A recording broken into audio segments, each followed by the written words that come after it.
ಈಗ ನೀವು ಬಂದ ಬಳಿಕ ಇದೊಂದು ಉಂಟುಂತಾದ್ರೆ ದೂರಕ್ಕೆ ನೋಡ್ತೇನೆ ಮುಕ್ಕಾಲು ಮೂರು ಗಳಿಗೆಯಲ್ಲಿ ತ್ರೈಲೋಕವನ್ನು ಸಂಚರಿಸುವಂತಹ ಮಹಾ ಸಾಮರ್ಥ್ಯವನ್ನು ಹೊಂದಿದವರು ತನ್ನ ಮುಂಭಾಗದಲ್ಲಿ ಯಾಕೆ ದೂರದಲ್ಲಿ ನಿಂತಿದೆ ಹೀಗೆ ಬರಬೇಕು ಹೀಗೆ ಬರಬೇಕು ಹೀಗೆ ಬರಬೇಕು ಹೀಗೆ ಬರಬೇಕು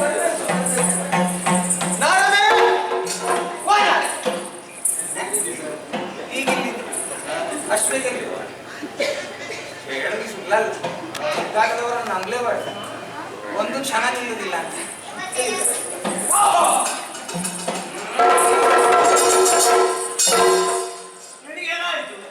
ಆಗುವುದಂತದ್ದು ಹೀಗೆ ಬನ್ನಿ ಕರ್ಕೊಂಡು ಮತ್ತೆ ಕೆಳಗಿಳಿಸುವುದಾ ಯಾವುದು ಆಗಬಾರ್ದಿತ್ತು ಅದೇ ಅಲ್ಲ ನಿಮ್ಮಲ್ಲಿ ಹೀಗೊಂದು ಕ್ರಮ ಉಂಟಾ ಅಂದ್ರೆ ಒಮ್ಮೆ ಪೂರಿಸಿ ಮತ್ತೊಮ್ಮೆ ಇಳಿಸುವುದು ಅಲ್ಲ ಪೂರಿಸುವ ಕ್ರಮ ಉಂಟು ಅದು ನಾನೇ ಕುಳಿತುಕೊಳ್ಳಿಸಿದ್ರು ಚಂದ ಹಾಗೆ ಉಳಿದವರೆಲ್ಲ ಹೋಗಿ ನೇರ ಕುಳಿತುಕೊಳ್ಳು ಅಂತ ಹೇಳಿದ್ರೆ ಈ ಪೀಠಕ್ಕೆ ಎಷ್ಟು ಕಷ್ಟಪಟ್ಟಿದ್ದೇನೆ ಅಂತ ನಿಮಗೆ ಗೊತ್ತುಂಟು ಈಗ ನೇರ ಕುಳಿತುಕೊಂಡದ್ದೇ ಈಗ ಜಾಗ ಬಿಟ್ಟು ಕೊಟ್ಟರೆ ಬೇಗ ಅಲ್ಲ ಹೀಗೆ ಬರಬೇಕು ಅಂತ ಹೇಳಿ ಅಲ್ಲಿ ಹೋಗುವಾಗ ಹೀಗೆ ಮಾಡಿದ್ರಲ್ಲ ನಾನು ಕುತ್ಕೊಳಿಸ್ತೇನೆ ನಾನು ಯೋಚನೆ ಮಾಡಿದ್ದೇನೆ ಕೆಲವರು ಎಲ್ಲವನ್ನು ಬಾಯಿ ಬಿಟ್ಟು ಹೇಳುವುದಿಲ್ಲ ಸೂಚನೆ ಹೇಳ್ತಾ ಅಲ್ಲಿವರೆಗೆ ಕರ್ಕೊಂಡೋಗಿ ಹೀಗೆ ಮಾಡಿದ್ರೆ ಕೂತ್ಕೊಳ್ಳಿ ಅಂತ ಹೇಳಿದ ಈಗ ಕನಸನ್ನೆಲ್ಲ ಹಾಗೆಲ್ಲ ಆಗುತ್ತದಲ್ಲ ಅದೇ ರೀತಿ ಕನಸನ್ನೆಲ್ಲ ಎಲ್ಲ ಆಗಿದ್ರೆಲ್ಲವೂ ಆಗುತ್ತೆ ಇದು ಕನಸನ್ನೆಲ್ಲ ಆಗುದಿಲ್ಲ ನಿಮ್ಮನ್ನು ಕೂತ್ಕೊಳಿಸುವ ಕ್ರಮ ನನಗೆ ಗೊತ್ತು ಬೇರೆ ಕ್ರಮ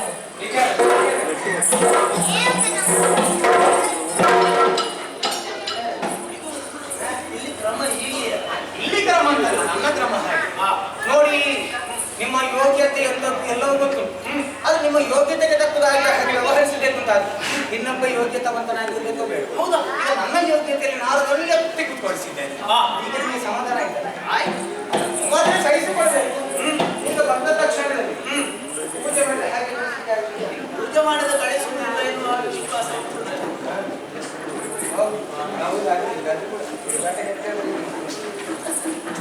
ಒಂದು ಪಾದವನ್ನೇ ಮಾಡಬೇಕು ಎಲ್ಲ ಕಡೆಯಲ್ಲಿ ನೀನು ಯೋಗ್ಯತೆ ಉಂಟು ಅಂತ ಹೇಳ್ತೀವಿ ಅಷ್ಟು ಗೊತ್ತಾಗುತ್ತೆ ಹಾಗಾಗಿ ಯಾವ ಪೂಜೆ ಮೊದಲು ಯಾವ ಪೂಜೆ ನಂತರ ಅದಷ್ಟೇ ಈಗ ಪಾದ ಪೂಜೆ ಮಾಡಿದ್ರೆ ಯಾರು ಹೇಳಿದ್ರೆ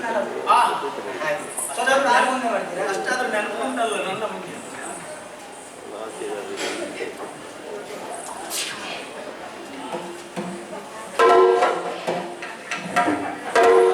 ಈ ಸಲ ಕ್ರಮ ಬದಲಿಸಿ ಹೊಸ ಕ್ರಮ ಅಂತಲ್ಲ ನೀವು ತಿರುಗಾಟ ಮಾಡ್ತಾರೆ ನನಗೆ ಎಲ್ಲೇ ಹೆಚ್ಚಿಗೆ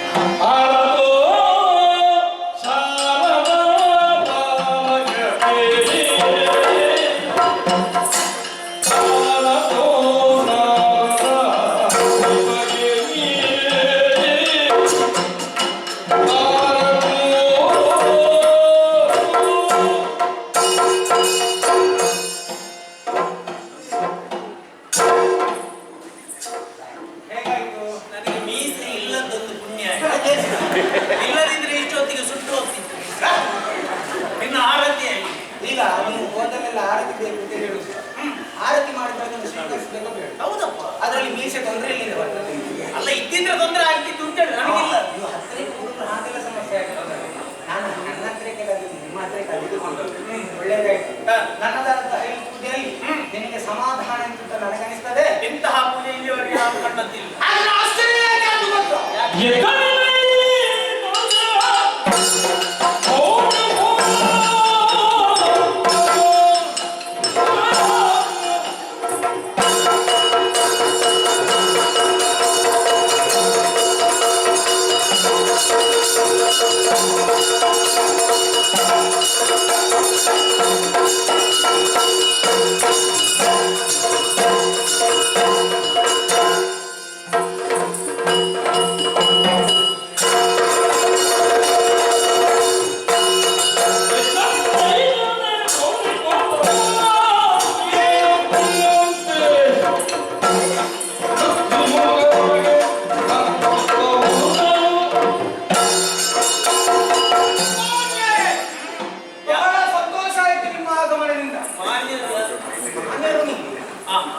ಸಮ್ಮಾನ್ಯ ಮಾನ್ಯ ಇದೆಲ್ಲ ಹಾಗೆ ನೀವು ಬಂದದ್ದು ಒಳ್ಳೆಯ ರೀತಿ ಆಯ್ತು. ನಿನ್ನದು ಶೈಲಿ ಅದು. ಹೌದು, ಮೂರು ಲೋಕದ ಅಧ್ಯಕ್ಷನಾಗಿ ಈ ಕಾಲಕ್ಕೆ ನಾನು ಕಂಗೊಳಿಸ್ತಿರುವಂತಹ ಕಾಲಕ್ಕೆ ಯಾರು ತ್ರಿಲೋಕವನ್ನ ತಿರುಗಾಡ್ತಾರೋ ಅಂತವರಿಗೆ ನಮ್ಮ ಮಹಾತ್ಮೆ ಏನಂತ ಗೊತ್ತಾಗುತ್ತದೆ. ಹಾಗೆ ಏನಾಗುತ್ತದೆ, ಲೋಕ ಲೋಕಗಳನ್ನು ತಿಳಿಯುವ ಹಾಗೆ ನೀವು ಹೇಳ್ತೀವಿ. ಒಂದಕ್ಕೆ ಎರಡು ಸೇರಿಸಿ ಹೇಳ್ತೀನಿ ಅಂತ ನನಗೆ ಗೊತ್ತಿರುವಂತಹ ವಿಚಾರ ಅದಲ್ಲ ಸ್ವಾಮಿ. ನೀವು ಬಂದದ್ದು ಒಳ್ಳೆಯದಾಯ್ತು. ಯಾಕೆ ಗೊತ್ತು, ಎಲ್ಲ ಕಡೆಗೆ ಹೋಗುವವರು ಹಾಗಿದೆ. ನಾವು ಬರ್ಬೇಕು ಅಂತ ಹೇಳಿದ್ರೆ ನೀವು ಬರ್ಬೋದು. ನಾವು ಹಾಗೆ ಕಣದಲ್ಲಿಗೆ ಹೋಗುದಿಲ್ಲ, ಅವ್ರು ಬರುವುದಿಲ್ಲ ಅಂತ ಭಾವಿಸಿಕೊಂಡ್ರೆ ಹೋಗ್ತಿರ್ತೇವೆ. ಹೌದಾ, ಇವತ್ತು ಬಂದಿದ್ದೀರಿ ಅಂತಾರೆ ನನಗೊಂದು ಸಂದೇಹ. ಆದ್ರೆ ಯಾಕೆ ಬಂದಿದ್ದೀರಿ ಅನ್ನುವಂತಹ ವಿಚಾರ ಬಂದಿದ್ದೀರಿ ಸರ್. ಆದ್ರೆ ಸಮಸ್ಯೆ ಏನು ಗೊತ್ತು,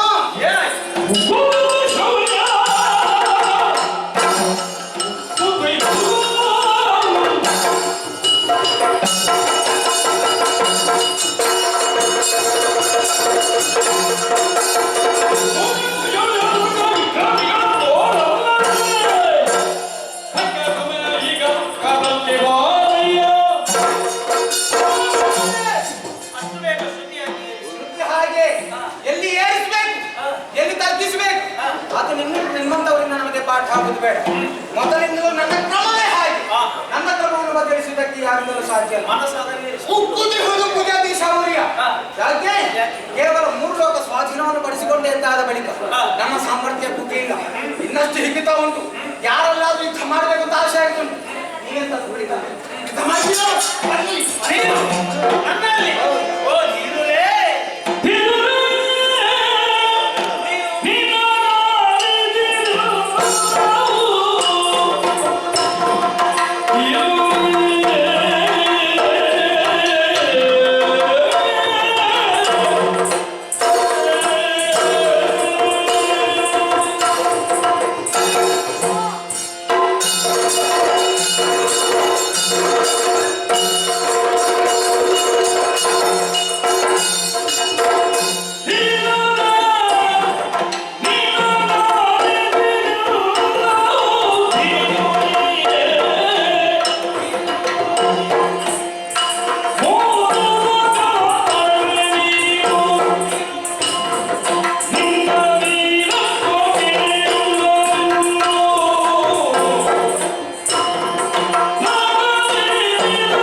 ಅಂದ್ರೆ ಅಲ್ಲ, ನೀನೊಂದು ಎತ್ತರದ ಸ್ಥಾನಕ್ಕೆ ತಲುಪಿದ್ದಿ ಅನ್ನುವ ಹಾಗೆ ನಿನ್ನನ್ನು ಕಾಣಬೇಕೆನ್ನುವಂತ ಉದ್ದೇಶದಿಂದ ನಾನು ಬಂದೆ ಅಂತ ಅಂದ್ರೆ ನೀನು ಆಡ್ತಾ ಇರುವಂತಹ ಮಾತೆ ಏನು?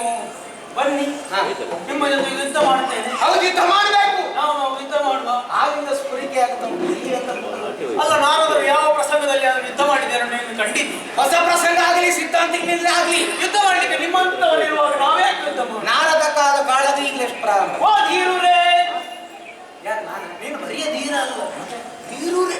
ಇವರು ಅದಕ್ಕಿಂತಲೂ ಮಿಗಿಲು.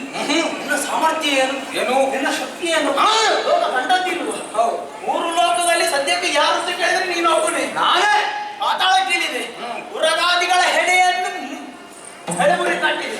ಯಾವಾಗ ಹೆಡೆ ಬಿಚ್ಚಿದ್ರ ಮಗುಚಿದ್ರ ನಾಕವನ್ನೇ ಏರಿದೆ, ಇಂದ್ರಾದಿ ಸುಮನಸರನ್ನು ಸದೆ ಮಾಡಿದೆ. ಸರಿ, ಮೂರು ಲೋಕದ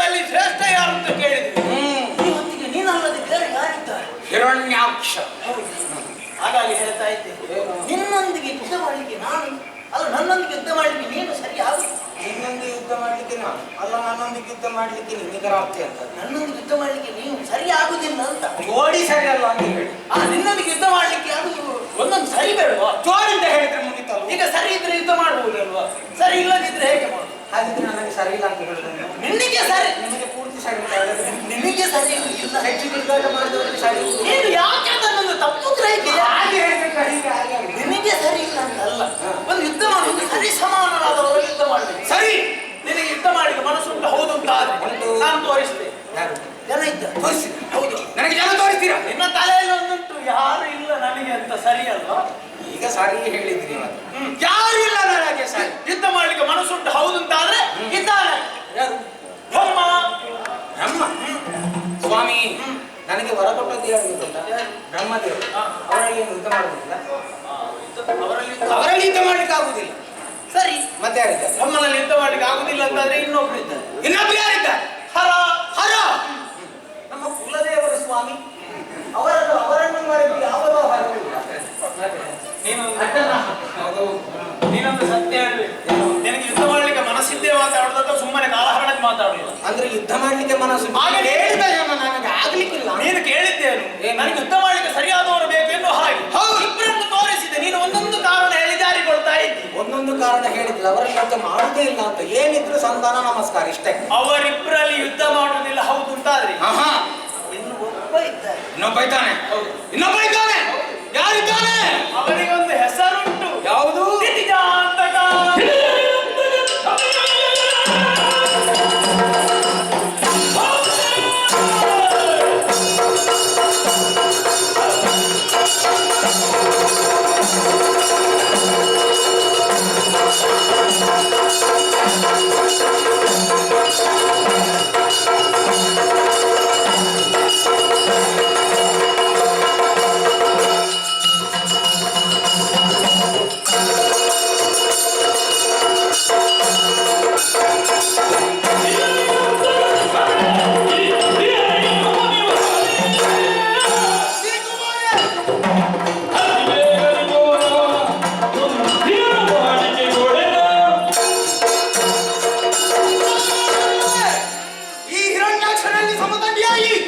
ಹೋರಾಡುವಂತಹ ಸಾಮರ್ಥ್ಯ ಇರುವುದಿದ್ರೆ ಒಬ್ಬ ಯಾರಿದ್ದಾನೆ?